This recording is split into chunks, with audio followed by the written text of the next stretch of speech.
All right, bold flavors and savory eats are the name of the game in the kitchen of Chef Jonathan and Chef Nazanin. And lucky for us, they're here to make a delicious dish this morning. Welcome, chefs. Hello, hello. Hi, great to have you back. Thank you. Beautiful for spread us. this morning. Let's talk about first Persian flavors. And if we want to start delving into that, what do we need in our pantry? Well, first you definitely need saffron. Saffron's very important in Persian cuisine, but also pomegranate molasses, basmati rice, and you also onions are that's like super important and key in Persian cooking. Okay, all right. Do you agree with that, Chef Nazi? Okay. For sure. Yes. Yeah. Okay, perfect. Let's talk about what we're making today and the ingredients that we need. So today we're working, we're making a hummus today, so we're going to be doing chickpeas. We have tahini, garlic, lemon juice, and olive oil.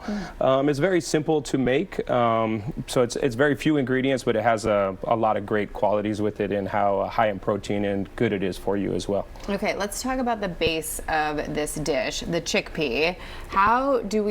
Can we use a dried chickpea? Can we use a canned chickpea? Tell me the secret to doing that. Yeah, so more traditional, you're going to use the dried chickpea. The dried chickpea is definitely a little more difficult to use, but you're going to basically soak it overnight in some baking powder.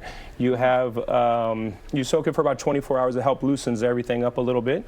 You're going to then boil it after that, and then once you boil it, you're going to almost overcook it just slightly. Then as you do that, it'll help puree it like really well. Wow. So you just, you want to also let it drain overnight. So you let it drain to help get all that kind of moisture out from boiling it.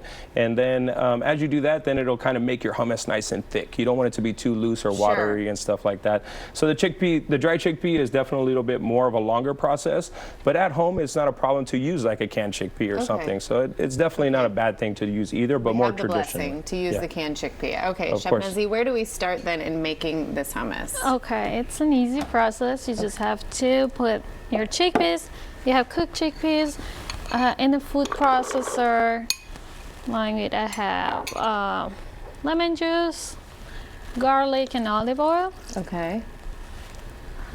I feel as though I've tried and I can never get it to be as creamy as it is at the restaurant. So if there's any tips, tell me. First of all, how you cook the chickpeas is very important. That's the first step, that if you want to get a very creamy and smooth hummus, you have to cook it a little overcooked, actually. Okay. Yes.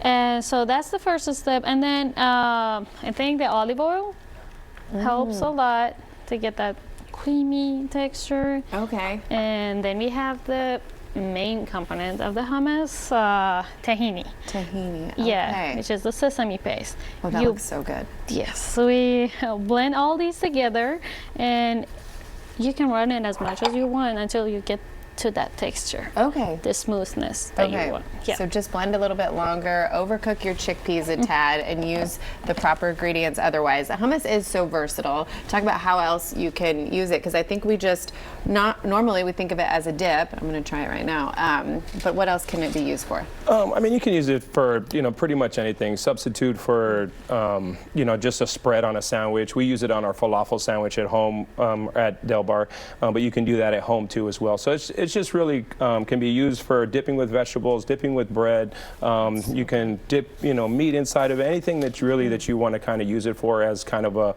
a sauce or a healthy option. A lot of people, protein is really what people look for in a lot of things, and chickpeas is a great way to kind of to subsidize that. So it's really, really great option. It's delicious, so good. Talk about how long it will last in the fridge and it will keep for. Yeah, I think you have some very fresh products in there, like the garlic, like the lemon juice and stuff like that. So I think a 4-day shelf life is really where you want to kind of stick to at max. But you really, next day you can use it, but it can sit in the fridge up to, I think, 4 days would be solid. All right, Chef Jonathan, Chef Nazi, thank you so much both for being here. Tell us where we can find you.